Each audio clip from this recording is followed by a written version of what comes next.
Chapter 4. Are the biblical records reliable? The New Testament provides the primary historical source for information about Jesus. Because of this, many critics during the 19th and 20th centuries have attacked the reliability of the biblical records. There seems to be a constant barrage of accusations that have no historical foundation or which have now been outdated by archaeological discoveries and research. While I was lecturing at Arizona State University, a professor who had brought his literature class with him approached me after a free speech lecture outdoors. He said, "Mr. McDowell, are you basing all your claims about Christ on a 2nd century document that is obsolete?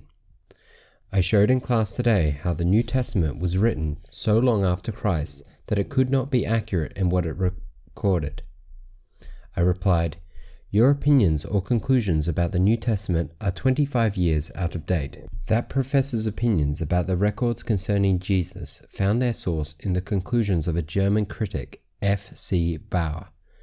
Bauer assumes that most of the New Testament scriptures were not written until late in the 2nd century AD.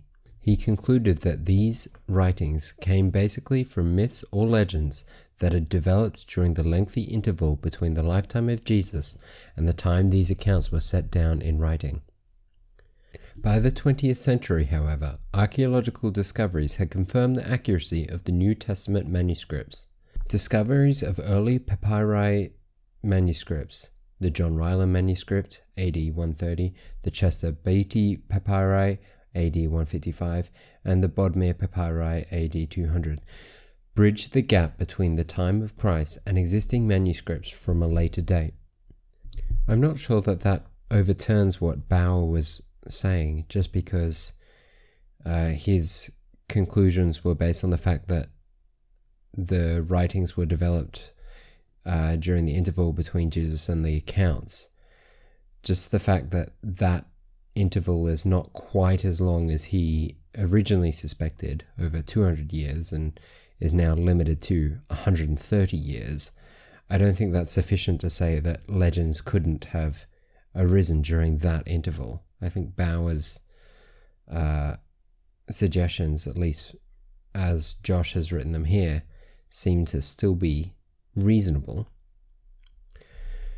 Miller Burrows of Yale says, "Another result of comparing New Testament Greek with the language of the papyri discoveries is an increase of confidence in the accurate transmission of the text of the New Testament itself. Such findings of these has increased scholarly confidence in the reliability of the Bible." William Albright, who was the world's foremost biblical archaeologist, writes, "We can already say emphatically that there is no longer any solid basis for dating any book of the New Testament after about 80 AD, 2 full generations between the date between 130 and 150 given by the more radical New Testament critics of today." He reiterates this view in an interview for Christianity Today. "In my opinion, every book of the New Testament was written by a baptized Jew between the 40s and 80s of the 1st century AD, very probably sometime between AD 50 and 75. Of course, Josh quotes one of the experts that's suggesting a earlier writing than some of the other experts in the field, but even so, like I said earlier, it's not impossible that legend arises within 50 to 75 years. We've already seen legends arise about Joseph Smith and L. Ron Hubbard and a number of other cult and religious leaders. Some even have grandiose legends start to arise about them during their life. So the fact that something can become a mythology within 50 to 75 years is certainly reasonable. Sir William Ramsay is regarded as one of the greatest archaeologists ever to have lived. He was a student of the German historical school that taught that the Book of Acts was a product of the mid-2nd century AD and not the 1st century as it purports to be. After reading modern criticism about the Book of Acts, he became convinced that it was not a trustworthy account of the facts of the time, 50 AD, and therefore was unworthy of consideration by a historian.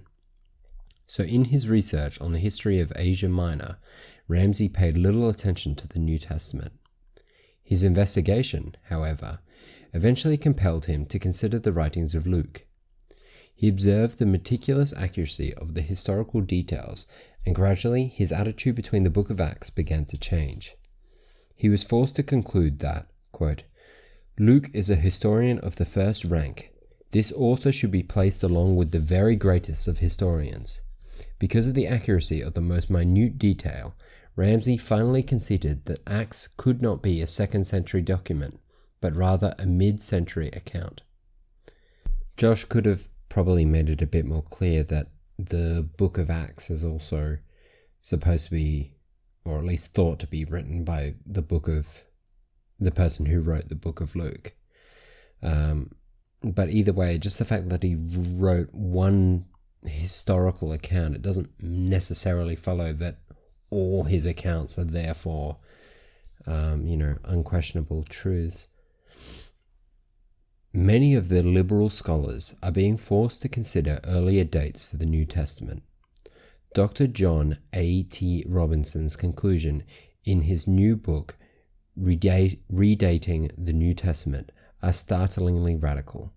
His research led to the conviction that the whole of the New Testament was written before the fall of Jerusalem in 70 AD.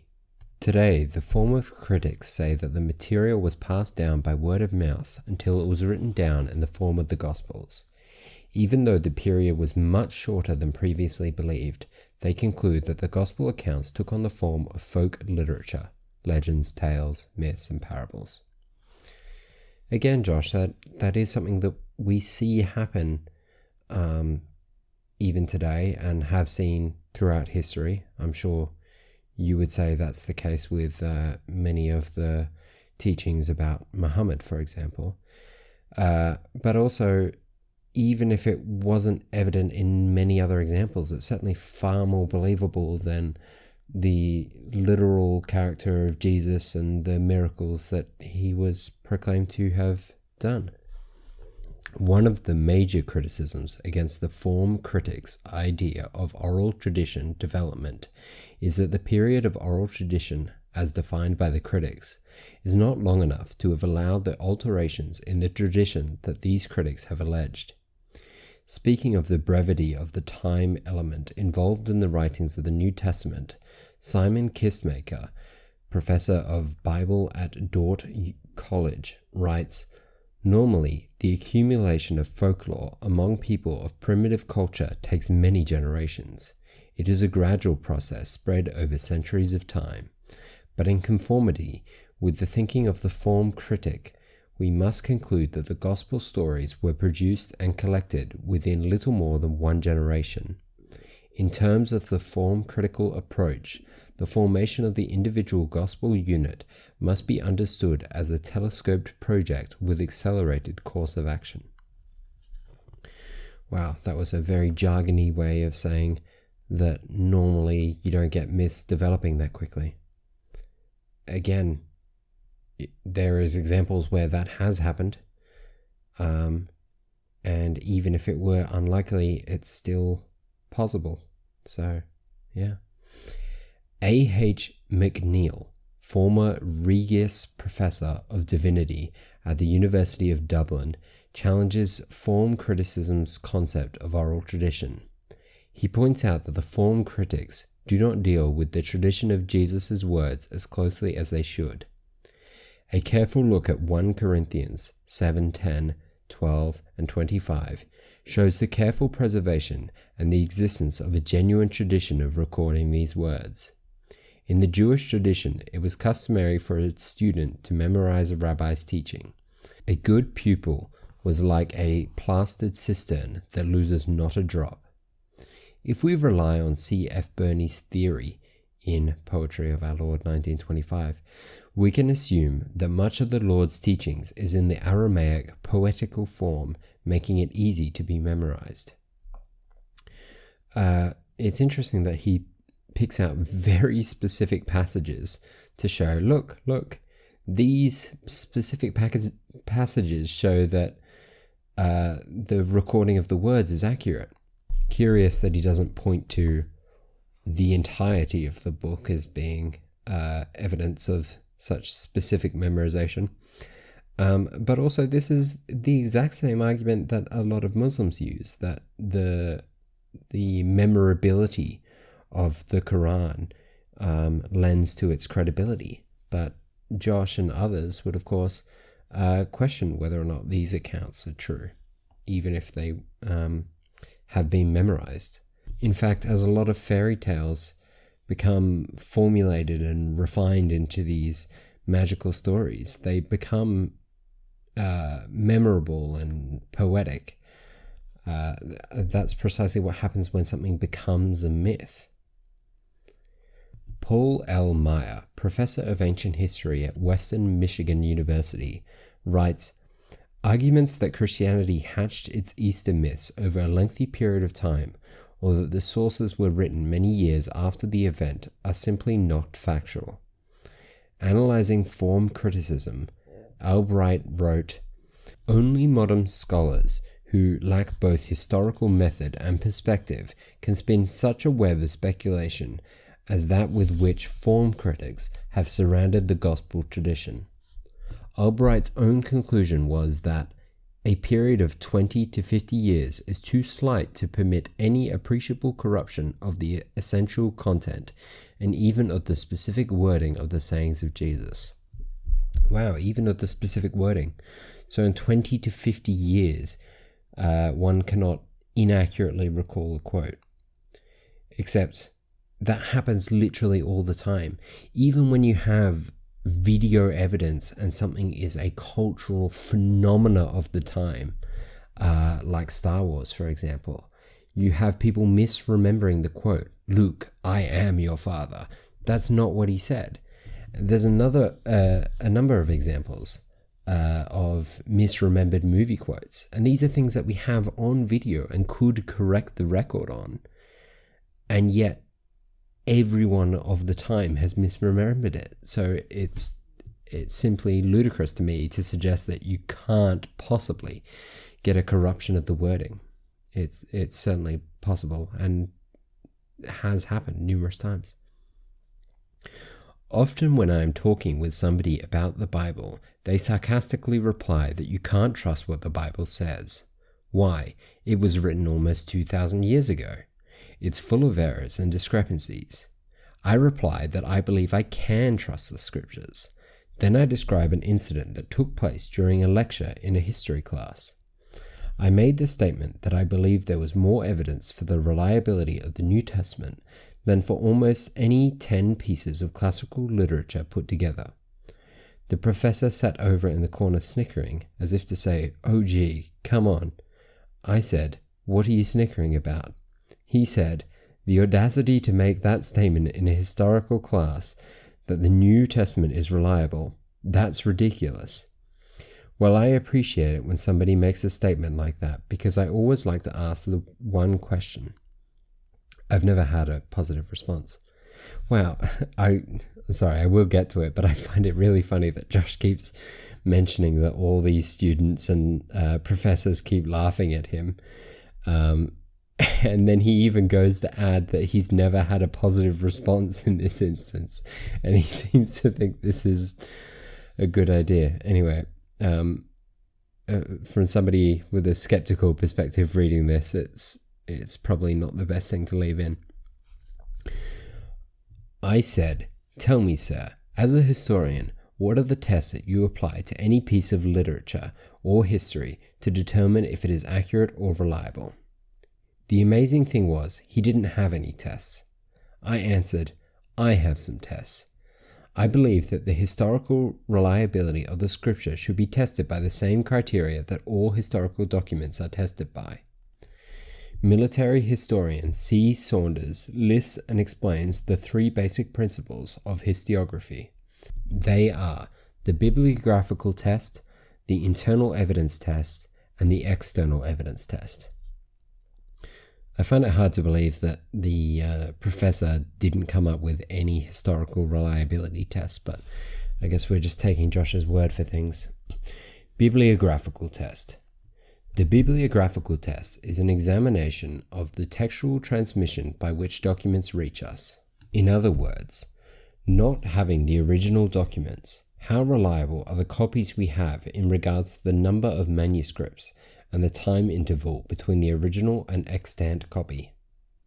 We can appreciate the tremendous wealth of manuscript authority of the New Testament by comparing it with the textual materials from other notable ancient sources. The history of Thucydides is available to us from just 8 MSS, dated about 900 AD, almost 1300 years after he wrote. The MSS of the history of Herodotus are likewise late and scarce, and yet, as F. Bruce concludes, no classical scholar would listen to an argument that the authenticity of Herodotus or Thucydides is in doubt because the earliest manuscripts of their works, which are of use to us, are over 1300 years later than the originals. I imagine some historians would, but anyway. Aristotle wrote his Poetics around 343 BC, and yet the earliest copy we have is dated AD 1100, nearly a 1400-year gap, and only 5 MSS are in existence. Caesar composed his history of the Gallic Wars between 58 and 50 BC, and its manuscript authority rests on 9 or 10 copies dating 1,000 years after his death. When it comes to the manuscript authority of the New Testament, the abundance of material is almost embarrassing in contrast. After the early papyri, manuscripts discovered that bridged the gap between the time of Christ and the 2nd century, an abundance of other MSS came to light. Over 20,000 copies of New Testament manuscripts are in existence today. The Iliad has 643 MSS and is second in manuscript authority after the New Testament. All this is well and good, Josh, but there's a number of biases involved in these recreations. We certainly know that from some of the oldest versions of the Bible and stuff that there have been amendments. We know that the Catholic Church threw out books that they didn't like. So the fact that there is a number of copies of the manuscript doesn't necessarily make it true. I suppose it does lend to the authenticity of the original documents, but you still have that gap with the original documents. And just because something is documented, it doesn't make it true either. But the most important thing is that with regards to Aristotle's writings, for example, there's very little motivation to alter them. And they're also not something on which we are betting our entire worldview and our life on. Whereas Christianity asks that of you. And I don't think the fact that a number of monks made a lot of copies of the book really helps me feel more certain in having faith than over the recreations of Aristotle's writings. Sir Frederick Kenyon, who was the director and principal librarian at the British Museum, and second to none in authority in issuing statements about manuscripts, concludes, "The interval then between the dates of original composition and the earliest extant evidence becomes so small as to be in fact negligible, and the last foundation for any doubt that the scriptures have come down to us substantially as they were written now has been removed. Both the authenticity and the general integrity of the books of the New Testament may be regarded as finally established." The New Testament Greek scholar J. Harold Greenlee adds, "Since scholars accept as generally trustworthy the writings of the ancient classics, even though the earliest MSS were written so long after the original writings, and the number of extant MSS is so small in many instances, it is clear that the reliability of the text of the New Testament is likewise assured. The application of the bibliographical test to the New Testament assures us that it has more manuscript authority than any piece of literature from antiquity. Adding to that authority the more than 100 years of intensive New Testament textual criticism, one can conclude that an authentic New Testament text has been established. I would actually be willing to believe that the New Testament is a largely unchanged document, and yet I don't really think that means that one should be Christian because of the aforementioned problems with the biases involved in who would be recording it, and also the fact that while the records we have might be accurate and there might be prior examples of it, we don't have the records of the things which were thrown out, as it were. So, for example, we have all the books that we now consider canonical to the Bible, but what about the books that are apocryphal, or the books that we've never found, the accounts of Jesus which we don't know about? So we might have sufficient evidence that these accounts were accurate to those written 2 generations after Jesus' death. However, that doesn't mean that there aren't other accounts out there which contradict those. It doesn't mean that accounts which didn't align with the image that they wanted to present were thrown out or burnt. Certainly there were apocryphal books that have been thrown out and tried to be expunged from history. Anyway, internal evidence test. The bibliographical test has determined only that the text we have now is that which was originally recorded. One still has to determine whether the written record is credible and to what extent. That is the problem with internal criticism, which is the second test of historicity listed by C. Sanders. At this point, the literary critic still follows Aristotle's dictum. The benefit of the doubt is to be given to the document itself and not arrogated by the critic to himself. In other words, as John W. Montgomery summarizes, one must listen to the claims of the document under analysis and not assume fraud or error unless the author disqualifies himself by contradictions or known factual inaccuracies. So that's a dictum that's used by a number of different Christian and theistic kind of people. In fact, that I've only ever seen it used in that way. I've never seen it used by a philosopher or a historian, except to prop up religion. It's also very hard to find where that was originally written. It's certainly not cited by Josh in this. It's hard to tell if that's something that Aristotle ever wrote, but even if he did, I don't think that that's a honest interpretation of it. I think we should give benefit of the doubt to the document, as in you should assume the document is true and then test it on its truth value, rather than believing that the author is true and testing the author of those words. One should always be looking at claims rather than individuals, I think, is the main point of what he might have been trying to say. Anyway, I'm speculating upon speculation, but either way, even if Aristotle did write that, he's not a leader, right? He's not somebody that we should take as like an objective truth-sayer. Dr. Louis Gottschalk, former professor of history at the University of Chicago outlines his historical method in a guide used by many for historical investigation. Gottschalk points out that the ability of the writer or the witness to tell the truth is helpful to the historian to determine credibility. Even if it is contained in a document obtained by force or fraud, or is otherwise impeachable, or is based on hearsay evidence, or is from an interested witness.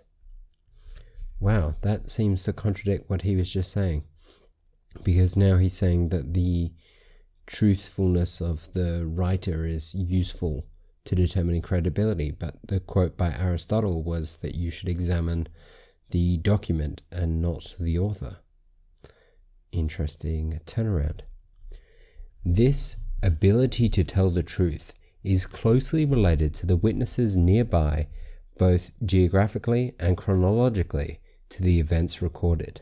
The New Testament accounts of the lives and teaching of Jesus were recorded by men who had been either eyewitnesses themselves or who had related the accounts of eyewitnesses of the actual events of teachings of Christ. That is not necessarily something that we know to be true, but something that most of the authors proclaim. Luke 1:1-3. Inasmuch as many have undertaken to compile an account of the things accomplished among us, just as those from the beginnings were eyewitnesses and servants of the word have handed them down to us, it seemed fitting for me as well, having investigated everything carefully from the beginning, to write it out for you in consecutive order, most excellent Theophilus. 2 Peter 1:16. For we did not follow cleverly devised tales when we made known to you the power and coming of our Lord Jesus Christ, but we were eyewitnesses of his majesty. Again, so he's going to give us a number of examples where the authors proclaim to be themselves eyewitnesses or retelling the views of eyewitnesses. But that last quote there, that we were witnesses to his majesty, that's something that Christians today say. So it doesn't mean that they were literally there at the time of Jesus. 1 John 1-3. What we have seen and heard we proclaim to you also, that you may have fellowship with us, and indeed our fellowship is with the Father and with his Son, Jesus Christ. Again, not really a claim that somebody is an eyewitness, certainly less so than even the previous quote. John 19:35. And he who has seen has borne witness, and his witness is true, and he knows that he is telling the truth, so that you may also believe. That's just a comment about seeing and truth-telling in general, not a specific claim about the author John. Luke 3:1. Now in the 15th year of the reign of Tiberius Caesar, when Pontius Pilate was governor of Judea, and Herod was tetrarch of Galilee, and his brother Philip was tetrarch of the region of Iturea and Trachonitis, and Lyonias was tetrarch of Abilene, ... Okay. I guess that's just him talking about his witness of other leaders of the time, and therefore a claim to be an eyewitness. Josh really should have left these as a citation rather than reading them out, because it doesn't really strengthen his argument very much. Most of those quotes are not people claiming to be eyewitnesses or proclaiming to be second-hand witnesses either. It's a bit of a stretch anyway. This closeness of the recorded accounts is an extremely effective means of certifying the accuracy of what is retained by a witness. The historian, however, also has to deal with the eyewitness who consciously or unconsciously tells falsehoods, even though he is near to the event and is competent to tell the truth. That much is true. That should be a question. The New Testament accounts of Christ were being circulated within the lifetimes of those alive at the time of his life. Not the lives of many, no, not really. If it was 50 years minimum after Jesus had died, maybe if you were a baby when Jesus was around, you would be there to question him. later on. But certainly there's not a number of 70-year-olds that are going around questioning the truth of these document writers. These people could certainly confirm or deny the accuracy of the accounts.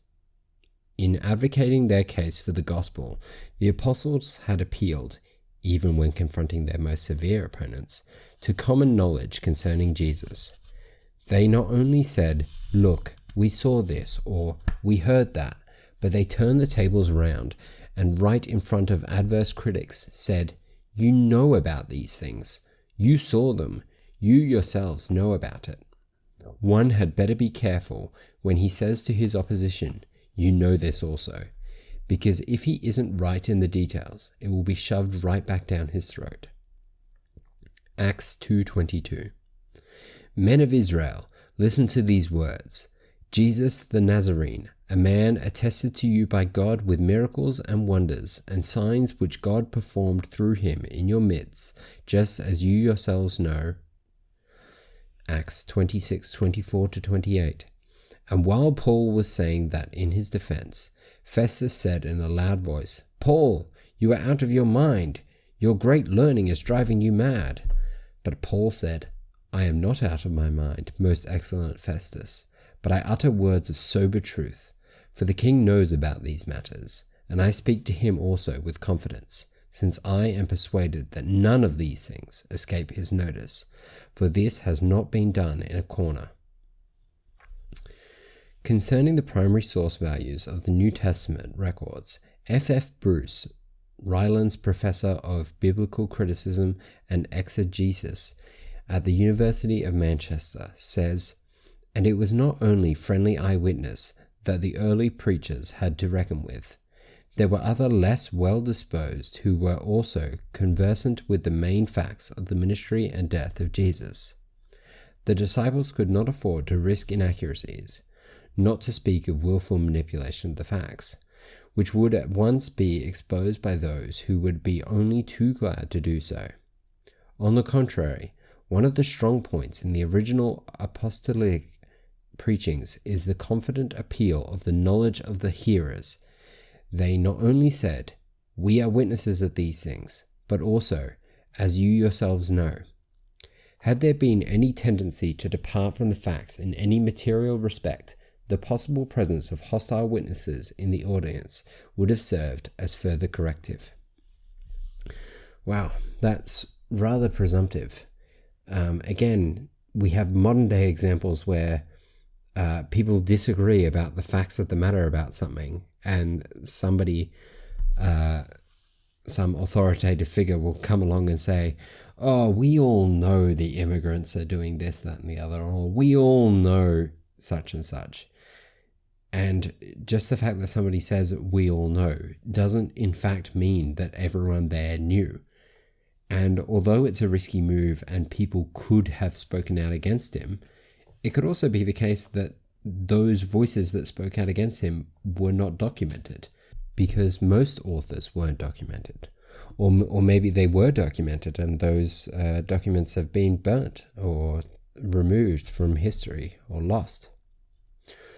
Lawrence J. McGinley of St. Petersburg College comments on the value of hostile witnesses in relationship to recorded events.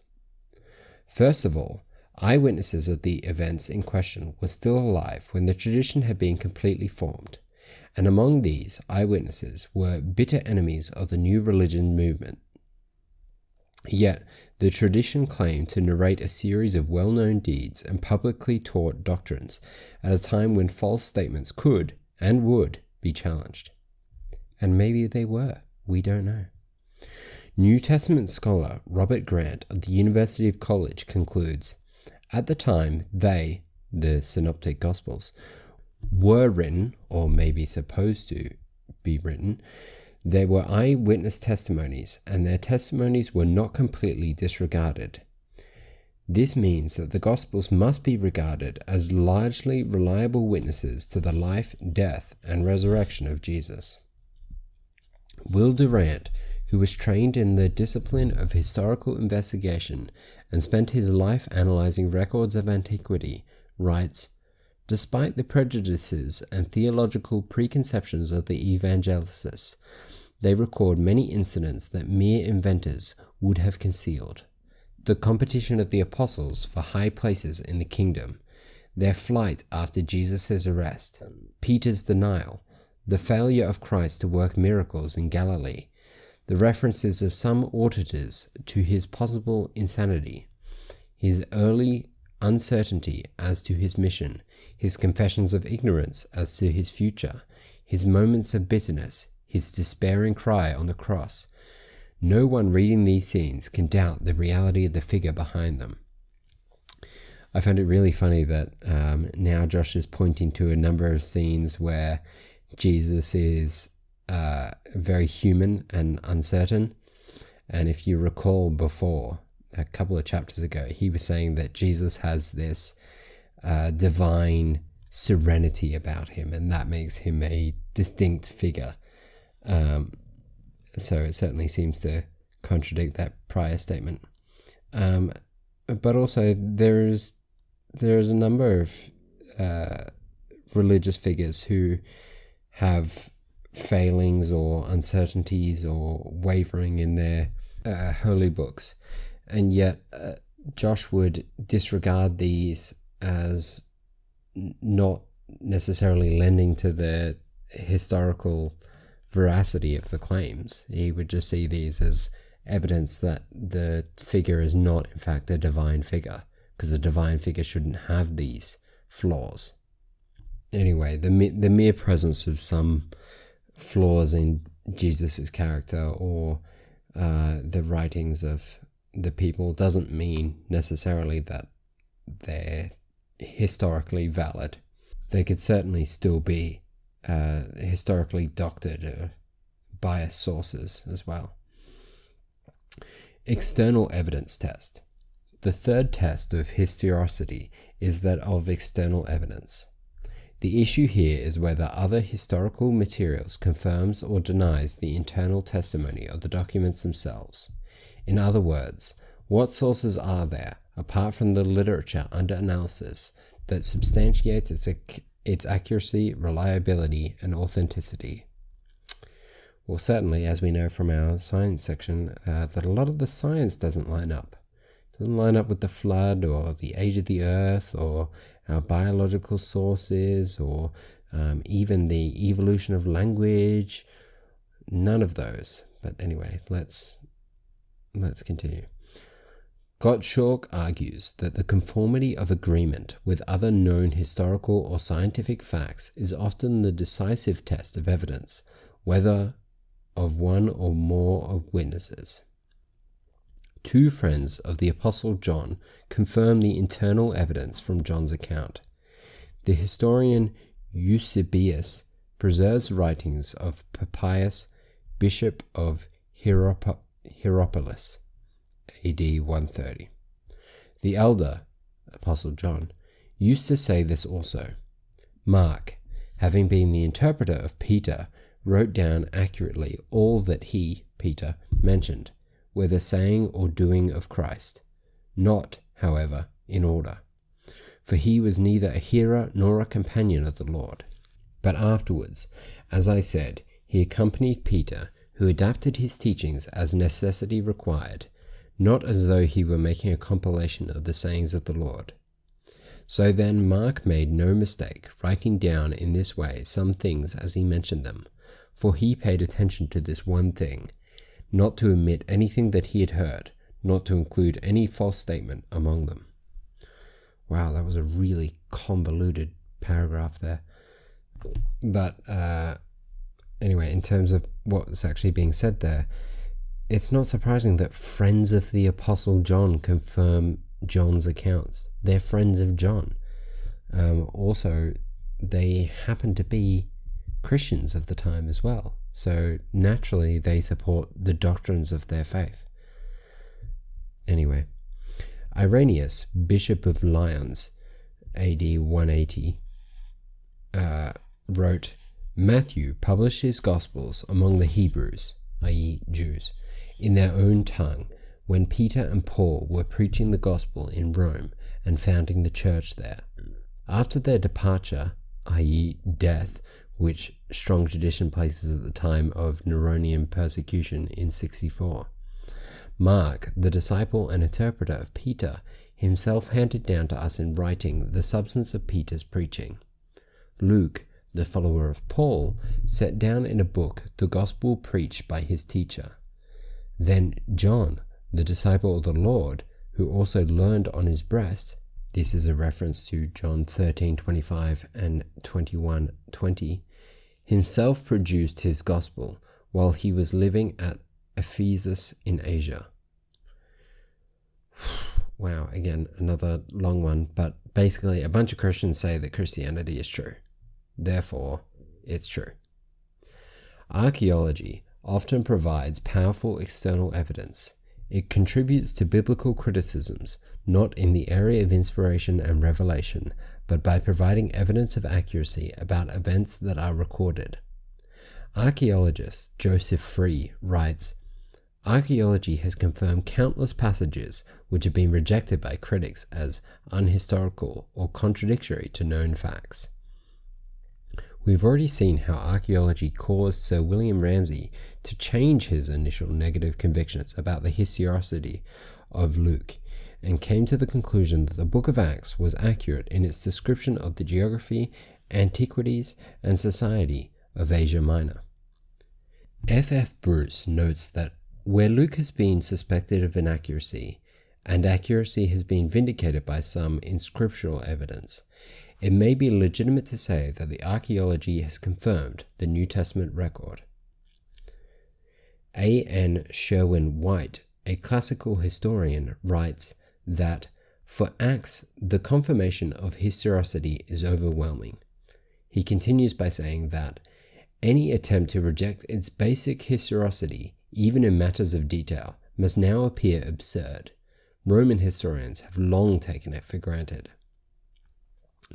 After personally trying to shatter the historicity and validity of the scriptures, I have come to the conclusion that they are historically trustworthy. If a person discards the Bible as unreliable in this sense, then he or she must discard almost all of literature as antiquity. One problem I constantly face is the desire of the part of many to apply one standard or test to secular literature and another to the Bible. We need to apply the same test, whether the literature under investigation is secular or religious. Having done this, I believe we can say the Bible is trustworthy and historically reliable in its witness about Jesus. I find it really interesting that he says we need to apply the same test. We were just talking about the Iliad before, which is a book that he was talking about being one of the most verified books throughout history. And yet, there are a number of things in the Iliad which are not true, which we know not to be true. We also know that Homer wrote the Odyssey, which also contains a number of mistruths. So just the fact that there's also some historicity to those books as well. There's oral traditions in those books as well. It has many of the same characteristics as the Bible. It's like Aristotle once said, you should assume that the document is true and test the document and not the author. I'm obviously joking. I'm not sure if that's something that Aristotle said or not, but you should look at particular claims and test particular claims. You shouldn't just see one claim is true and then assume the author is true and all their other claims are true. You shouldn't know that the author is false and therefore assume that everything they say is false. Each claim stands or falls on its own merits. And although there are some parts of the Bible that are no doubt historically accurate, it doesn't mean that we can accept the whole thing as true. Dr. Clark H. Pinnock, professor of systematic theology at Regent College, states, "There exists no document from the ancient world witnessed by so excellent a set of textual and historical testimonies and offering so superb an array of historical data on which an intelligent decision may be made. An honest person cannot dismiss a source of this kind. Skepticism regarding the historical credentials of Christianity is based upon an irrational bias. And that's the end of chapter 4. Now, interestingly, as you probably already know, that was a much longer chapter than the scientific one, and obviously an area that Josh McDowell is much more versed in. But it also has 24 references rather than the 2 references, just referring to the one quote in the previous chapter. But almost all of them were from various Christian authors, which is a bit problematic. However, I mean, a lot of biblical historians are religious, and that's part of the problem, is that largely the people that study and have rewritten these books throughout history are Christian, have biases that make them look at the facts in a particular way, or perhaps even make them alter the facts or alter the evidence. Anyway, that's the end of chapter 4. The next chapter is called Who Would Die for a Lie, which I presume to be about the various disciples of Jesus who risk their lives by continuing to maintain their faith. Yeah, it should be an interesting one anyway. Hope you continue to follow along.